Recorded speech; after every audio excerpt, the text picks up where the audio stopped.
I'm Mathews Radau with Small Business HR Services, and in today's episode of HR Made Easy for Busy Employers, we're talking about what employers need to help prevent harassment and sexual harassment in the workplace.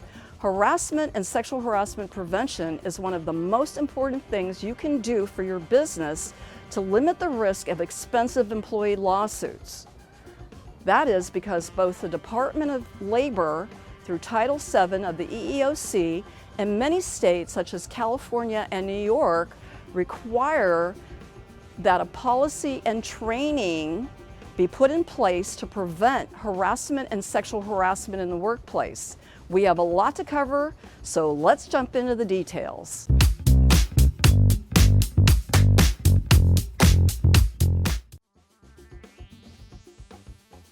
Both the victim and harasser can be either a woman or a man, and the victim and harasser can be the same sex.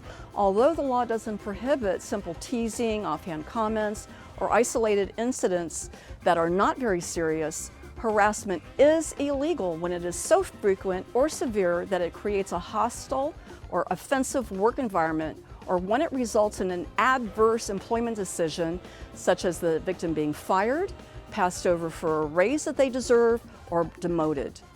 The harasser can be the victim's supervisor, a supervisor in another area, a co-worker, or someone who is not even an employee of the employer, such as a client or a vendor.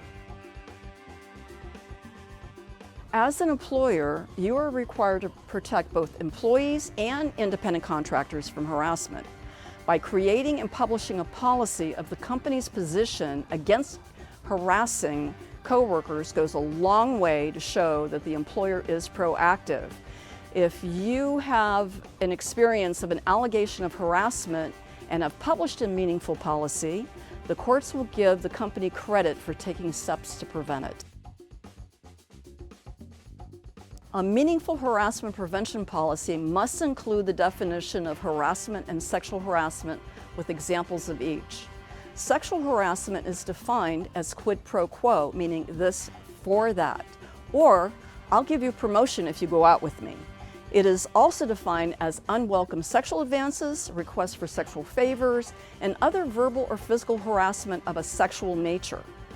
Harassment does not have to be of a sexual nature, however, and can include offensive remarks about a person's sex. For example, it is illegal to harass a woman by making offensive comments about women in general. Other important information that is required to be in the policy is how a victim is to notify the company of harassment, who they are reported to, and what they can expect will happen once they report it. It's best done like a procedure where each step is fully explained. In addition, it is against the law for the company or the harasser to retaliate against the victim for reporting harassment. The harassment prevention policy must also state that retaliation is to be reported if it occurs, with the steps again of how to report it, who to report it to, and what is to be expected once the report has been made. I suggest that you include in the section of who to report harassment and retaliation to, that the company give employees the option to report the issue to a manager or other responsible person instead of their immediate supervisor. The victim of workplace harassment or sexual harassment is usually reluctant to come forward until they have reached their limit. So it's best to give them options that they are more comfortable talking about this kind of sensitive and embarrassing situation to someone they trust. The point is to remove any barrier to address a claim of harassment within the company. If not, it can cause the victim to seek outside counsel, which an employer never wants. It's going to be best if you face it head-on so that it can be resolved internally. Thank you for watching. I hope that I've been able to help you understand what you need to include in a sexual harassment prevention policy. Remember that you can also book your free 60-minute consultation to learn more about how to approach this touchy subject using the link below this video. Thank you for watching, and see you next time.